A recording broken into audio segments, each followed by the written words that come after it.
안녕하세요, 3학년 친구들. 다시 과학 시간이 돌아왔습니다. 자, 우리 저번 시간에 무엇을 배웠었죠?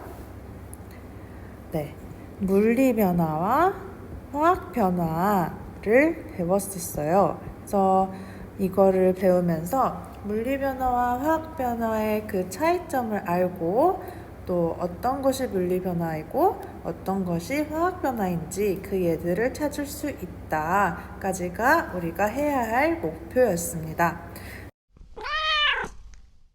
자, 변화가 일어난다 했을 때 변화에는 무슨 변화와 무슨 변화가 있었죠? 그렇죠. 물리 변화와 화학 변화로 나누어진다 라고 했습니다. 물리 변화의 특징은 무엇이었나요? 자, 물리 변화의 특징은 모양 이런 거는 바뀔 수 있지만 성질은 그대로다. 성질은 그대로인 변화들을 물리 변화라고 했었습니다. 화학 변화도 모양이 바뀔 수 있겠죠? 그런데 성질은 바뀐다라고 했습니다. 그래서 우리가 물리 변화와 화학 변화를 어떻게 구별할까라고 했을 때 이 성질이 바뀌는지 안 바뀌는지에 따라서 물리 변화, 화학 변화를 찾아낼 수 있다라고 했습니다. 자, 모양이 물질의 성질이 아니라고 했는데요. 한번 딸기로 예를 들어볼까요? 저번 시간에 딸기가 있었어요. 물론 딸기는 대충 보통 이렇게 생겼다라고 우리가 생각을 하지만 딸기를 반으로 잘라도 우리는 이것을 딸기라고 하지 다른 말로 표현하지 않습니다. 왜냐하면 이 각각의 조각들이 딸기의 성질을 그대로 갖고 있기 때문입니다. 맛도 그대로죠. 색깔도 그대로죠. 이렇게 딸기를 잘라서 모양을 바꿔준다고 해도 이 성질은 변하지 않기 때문에 모양은 성질이 아니다.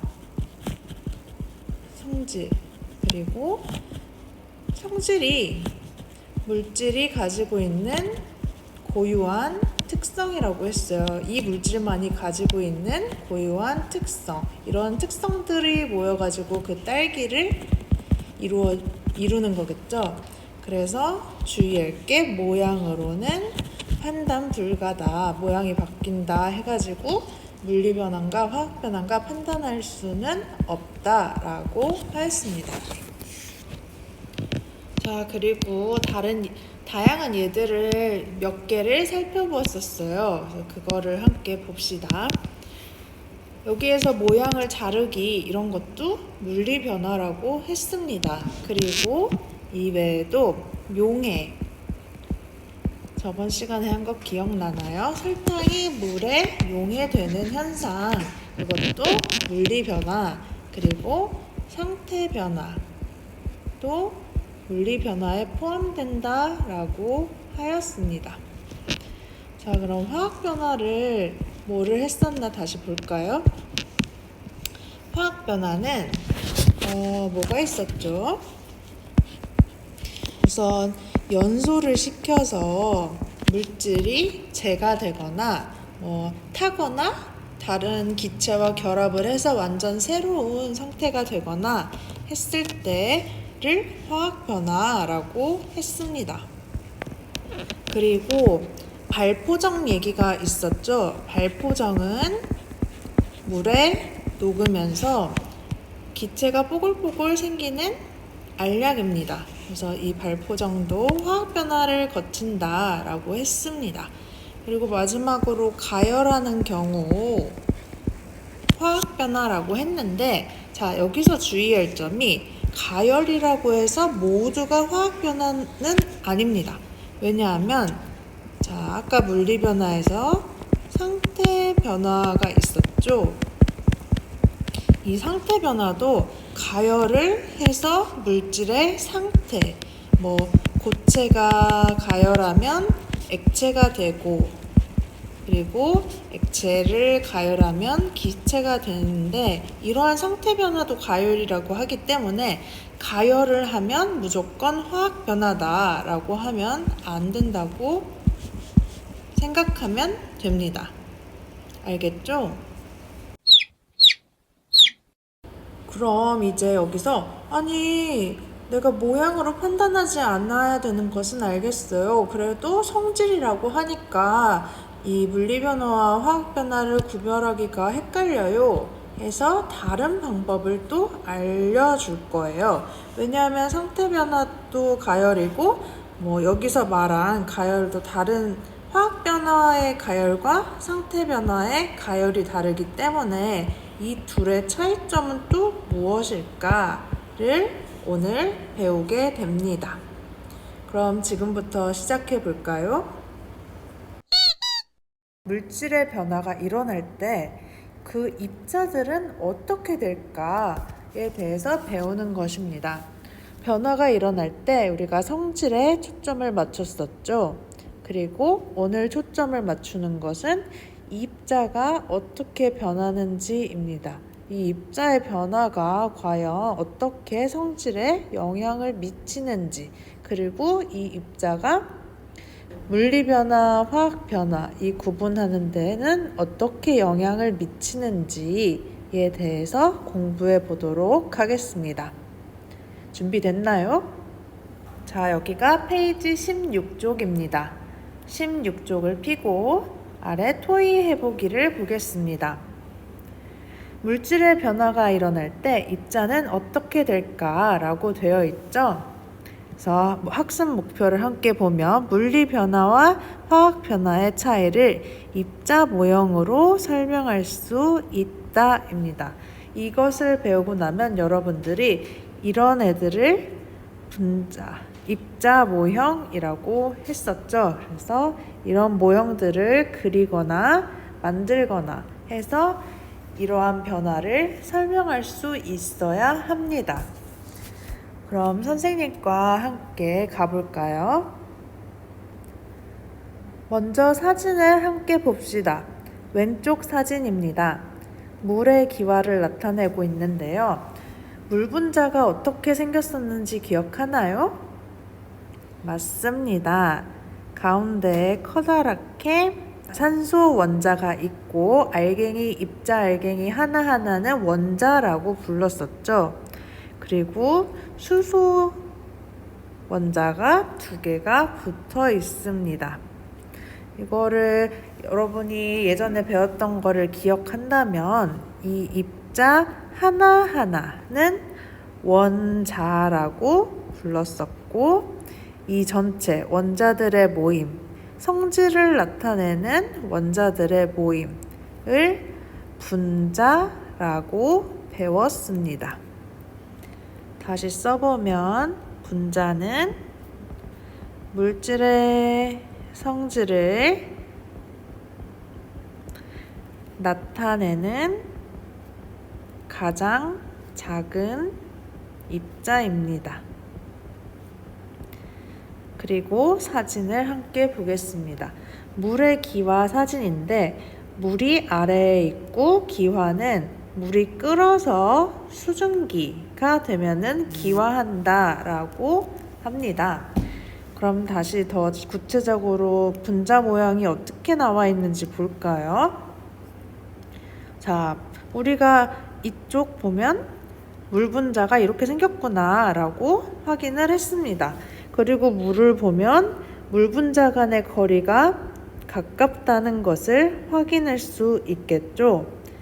그리고 수증기가 되었을 때는 입자 사이의 거리가 물에 비해서 어떻게 되었나요? 그렇습니다. 물에 비해서 거리가 멀어졌죠. 하지만 분자는 어떤가요? 네, 물 분자, 물 입자는 그대로인 것을 알 수 있습니다. 분자는 그대로 있네요. 근데 이때 한번 봅시다. 분자가 물질의 성질을 나타내는 가장 작은 입자라고 했어요. 물에 기화해서 분자는 그대로죠. 그러니까 이 수증기도 물의 성질을 그대로 가지고 있다라는 뜻이 됩니다. 다음은 물의 전기분해입니다. 물의 전기분해는 물을 우리가 전극을 꽂고 전기를 통하게 되면 물이 분해가 됩니다. 그래서 산소와 수소라는 새로운 기체가 생성되게 되는데요. 이것도 한번 입자 모형을 함께 봅시다. 물은 그대로죠. 물은 물 분자로 이루어져 있습니다. 그러면 전기분해된 다음에는 산소와 수소가 생기는데 입자 모형을 한번 볼까요? 자, 수소는 수소 원자 2개가 붙어 있는 수소 기체가 되었습니다. 그리고 산소도 산소 원자 2개가 붙어 있는 기체가 되었습니다. 이렇게 원래는 물 분자였는데 수소 2개 땡땡, 산소 하나 땡 있는 물이었는데 이게 전기 분해가 된다면 산소 원자는 산소 원자끼리 붙고 수소 원자는 수소 원자끼리 붙어서 각각의 기체가 되는 것입니다. 근데 이때 우리가 분자가 성질을 나타낸다고 하였습니다. 자, 이렇게 여러 개의 원자가 성질을 나타내는 한 개의 단위가 되었을 때 이것을 분자라고 합니다. 근데 이쪽을 보면 자, 산소 기체가 2개가 붙어 있고 수소 원자가 2개가 붙어 있습니다. 그러면 이거는 산소 기체 그리고 수소 기체가 되는데 수소 기체와 산소 기체는 각각 다른 성질을 가지고 있습니다. 대표적인 예로 산소 기체에는 꺼져가는 향불을 가까이 대었을 때 불이 확 하고 타오르는 성질을 갖습니다. 그리고 수소 기체는 성냥개비를 갖다 댔을 때 펑 하는 소리와 함께 얘도 타오릅니다. 산소와 수소의 차이가 보이죠? 그래서 예전에 배웠던 기억이 있을 텐데 이러한 차이가 나타나고 서로 다른 성질을 갖는다 라고 볼 수 있습니다. 그러면 물의 성질이 수소기체랑 산소기체랑 이런 성질들로 바뀐 거겠죠. 자, 잘 모르겠으면 대면 수업에서 선생님에게 물어보도록 합시다. 언제든 열려 있으니까 찾아오세요. 자, 그럼 정리를 해볼까요? 물이 기화하는 것은 물리 변화인지 화학 변화인지 입자 모형으로 설명해보자 라고 했습니다. 그러면 한번 어떤 것인지 말해볼까요? 그렇죠. 물이 기화하는 것은 물리 변화입니다 라고 할 수 있습니다. 그리고 입자 모형으로 설명해 보자 했으니까 이 입자 모형으로 설명을 해야겠죠. 이것은 물 분자가 거리만 멀어졌고 선생님이 다 쓰진 않을게요. 거리만 멀어졌고 성질은 그대로이기 때문에 물리 변화입니다 라고 쓰면 되겠습니다. 알겠죠? 자, 2번 물을 전기 분해하는 것은 물리 변화인지 화학 변화인지 입자 모형으로 설명해 보자. 이제 1번을 선생님과 함께 했으니까 2번은 여러분이 한번 써보도록 합시다.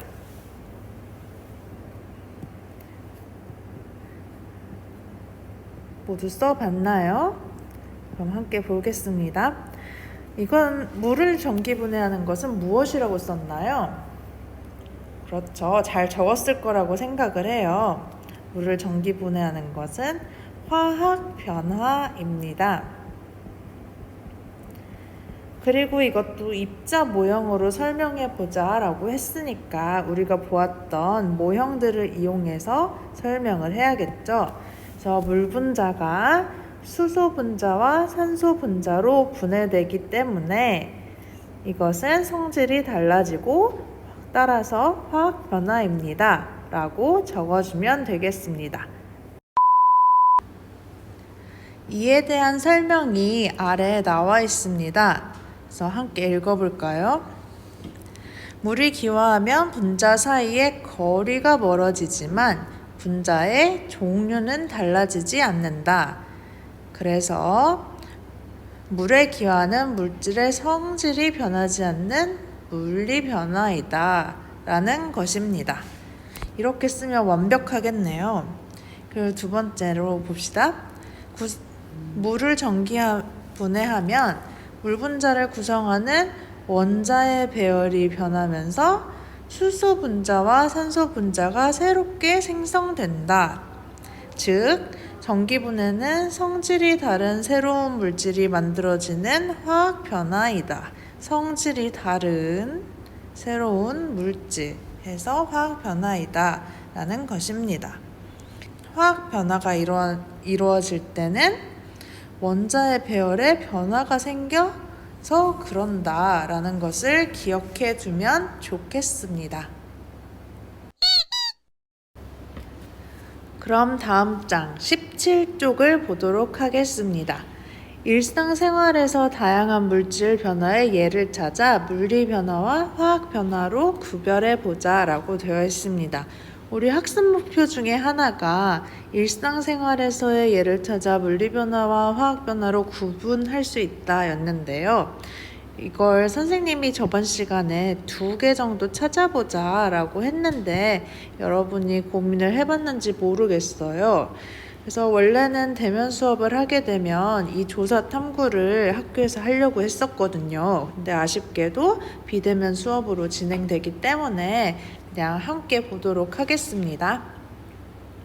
자, 물리 변화에서 기억나는 거 있나요? 우리가 사진으로도 보면서 3가지 정도 했었는데, 자, 앞에 15쪽에 나와 있습니다. 그래서 대표적인 물리 변화들을 우리가 함께 봤었고, 또 용해와 같은 것과 그리고 상태 변화도 물리 변화에 포함되니까 헷갈리지 말고 기억을 하자라고 했었습니다. 그리고 화학 변화는 연소를 한다던가 산화환원 반응을 일으킨다던가 그리고 열을 가열해서 열분해 그리고 아까 보았던 전기분해도 화학 변화라고 할 수 있겠죠. 그래서 이 화학 변화는 입자의 배열이 바뀌는 변화라고 했습니다. 자, 여기서 한 가지 기억해야 될 게 예전부터 했던 건데 모양으로 화학 변화, 물리 변화를 판단할 수 있을까요? 네, 선생님이 아니라고 했었죠. 모양 변화로 판단할 수 있을까요?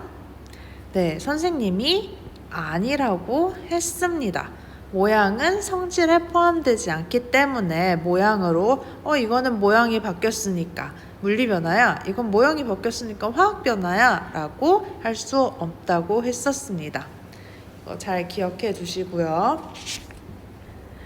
물질의 모양이나 상태만 변할 뿐 물질의 고유한 성질은 그대로 유지되는 변화를 무엇이라고 했었죠?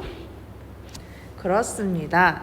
물리 변화라고 했습니다. 칸이 작아서 이렇게 쓸게요. 그리고 이번 문제를 보면 화학 변화에서 새로운 물질이 생기는 까닭은 물질을 이루는 땡땡의 배열이 변하기 때문이다. 자, 여기 들어갈 말이 무엇일까요? 분자일까요? 아니죠. 원자입니다. 분자는 그대로 있는 게 물리 변화라고 했었고, 원자의 배열이 바뀌게 되면 화학 변화라고 했습니다. 다시 한번 기억을 되짚어 보면, 자, 수소 분자는 산소 원자 하나와 수소 원자 두 개로 이루어져 있습니다. 그리고 이거 전체를 분자라고 했었고, 분자는 고유한 성질을 나타낸다 라고 했습니다. 그래서 산소 원자는 산소 원자끼리 붙고, 수소 원자는 수소 원자끼리 붙고, 여기가 원자와 원자 사이가 끊어지고 다시 산소 원자 사이가 붙고, 수소 원자가 사이가 붙고 해서 배열이 달라졌죠. 그래서 이 배열은 원자의 배열이다 라고 할 수 있습니다. 그럼 오른쪽에 있는 창의적 사고력을 함께 봅시다. 오른쪽과 같은 화학 변화에 대한 주장이 옳은지 혹은 옳지 않은지를 판단하고, 그렇게 판단한 까닭을 설명해 보자 라고 되어 있습니다.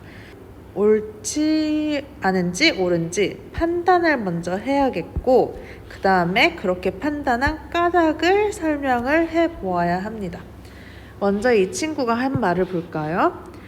기체가 발생하는 변화는 모두 화학 변화야 라고 하였네요. 자, 그럼 우리가 판단을 해봅시다.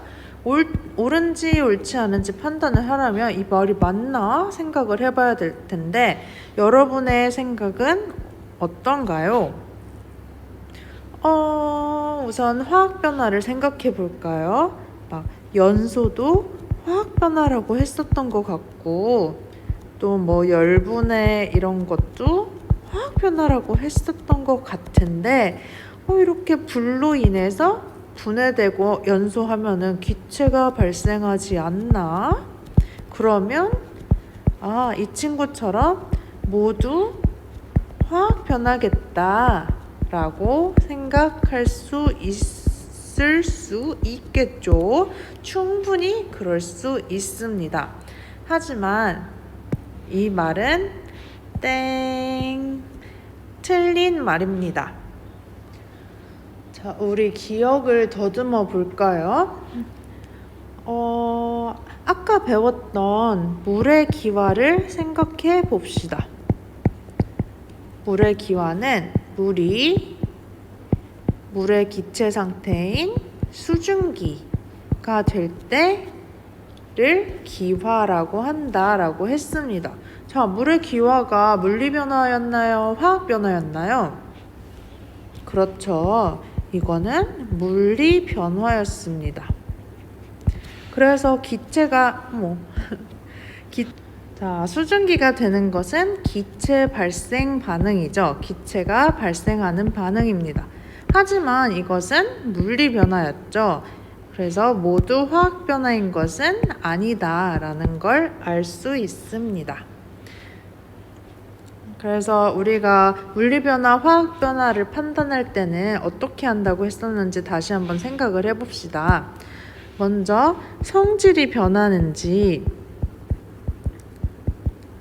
생각을 해봐야 될 것 같고요. 두 번째는 입자, 즉 그냥 분자는 아니고 원자의 배열이 달라지느냐, 더 작게 생각하면 원자의 배열이 달라지느냐를 생각해 볼 수 있다라고 했습니다.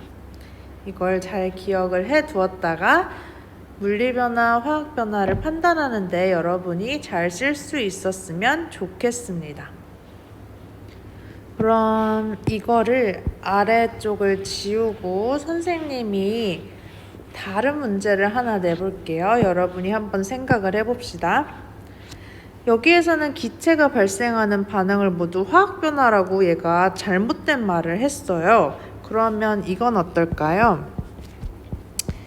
열을 방출하는 반응, 어떤 반응이 일어났을 때 열을 방출하는 변화는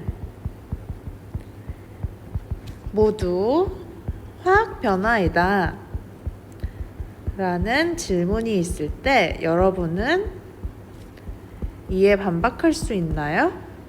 아니면 이 말이 맞는 말인 것 같나요? 자, 두구두구두구.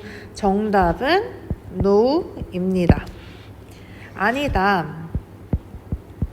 그렇지 않다. 입니다.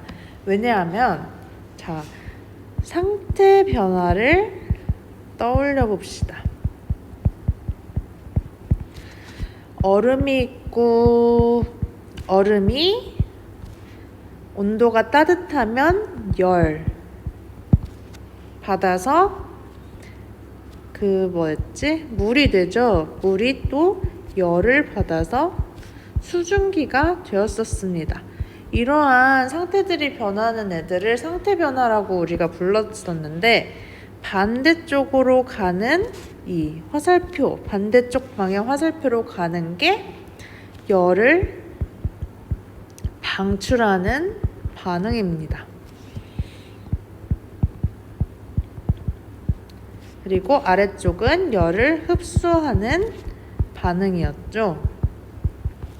그래서 우리가 물어본 거는 지금 이 열 방출하는 반응들이 화학 변화냐라고 묻고 있습니다. 자, 이것도 기억을 더듬어 볼까요? 얼음, 그리고 물의 경우를 봅시다. 얼음은 물에 분자들이 다닥다닥 붙어 있는 상태입니다. 이렇게 사실 다 똑같이 생겼는데, 자, 다닥다닥 붙어 있는 상태입니다. 물론 더 정확히 그리면 물의 경우 특수하게 육각형 배열로 이렇게 각 꼭지점마다 물 분자가 배열을 하고 있지만, 선생님은 힘드니까 이렇게 그냥 그릴게요. 그래서 다닥다닥 붙은 상태고, 아니면 이거를 물이라고 합시다. 물이 이렇게 약간은 공간이 떨어진 상태에서 붙어 있는다면, 수증기는 물 분자가 아주 멀리 떨어진 상태를 나타냅니다. 지금 크기가 각각 다른데 이렇게 그리면 안 되고요. 원래는 똑같이 그려야 합니다. 그래서 이렇게 보면, 자, 분자들이 있고 원자들이 있죠. 자, 원자들의 배열은 변하였나요? 아니죠. 원자 배열은 변하지 않았습니다.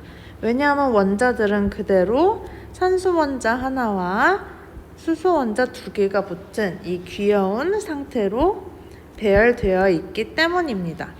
하지만 분자 사이의 거리에 변화가 생겼죠. 물의 경우 거리가 가까운 편이기는 하지만 가까운 편이지만 수증기의 경우에는 거리가 아주 멀다라고 했습니다. 그리고 이런 분자의 거리 변화는 무슨 변화라고 했었죠? 물리 변화와 화학 변화 중에? 맞습니다. 물리 변화였다라는 것을 다시 떠올리면 좋겠습니다. 원자가 배열하지 않았다. 그리고 분자 거리의 변화가 있다라는 것은 모두 물리 변화의 특징입니다. 그래서 이 열을 방출하는 변화 혹은 기체가 발생하는 변화, 이런 것으로 판단하기보다는 우리가 배웠던 어디 갔지? 선생님이 지웠구나. 이거 말고 다시 한번 써볼게요. 무슨 색으로 쓸까? 자, 원자의 입자 배열을 따질 수 있는 경우, 원자의 입자 배열이 바뀌면 무슨 변화? 그렇죠. 화학 변화. 그리고 그대로이면 물리 변화라고 했습니다. 근데 우리가 원자의 입자 배열을 따질 수 없는 상황이면 두 번째, 성질을 한번 따져보자. 그래서 성질이 그대로면 물리, 변하면 화학이라고 보면 되겠습니다. 모두 이해되었나요? 그럼 오늘도 정리하면서 한 번 더 살펴보고 끝내보도록 할게요. 자, 저번에 이어서 너무 얇다. 그쵸? 물리 변화, 그리고 화학 변화를 배웠습니다. 하지만 저번에는 우리가 단순하게 성질이 바뀌냐, 바뀌지 않느냐로 이 두 변화를 배웠다면 이번 시간에는 입자, 모형. 이 입자 모형이 뭐냐면 원자, 분자 이런 애들을 우리가 이렇게 그림을 그려서 나타내잖아요. 이것도 모형이라고 할 수 있고, 어떤 사물을 설명하기 위해서 어려운 걸 쉽게 설명하기 위해서 우리가 모형을 쓴다라고 하는 것입니다. 그래서 이렇게 반드시 그림을 이용해서 나타내야 하는 것은 아니고요. 지금은 그림이 쉬우니까 그림 위주로 했는데, 직접 만들어도 되고 다른 걸로도 나타내도 되고 하는 것을 모두 모형이라고 합니다. 그래서 입자 모형이라고 했으니까 그리기 쉬운 지금 그림으로 나타낼 수 있었고요. 이번 시간을 학습함으로써 제일 중요했던 거는 원자의 배열이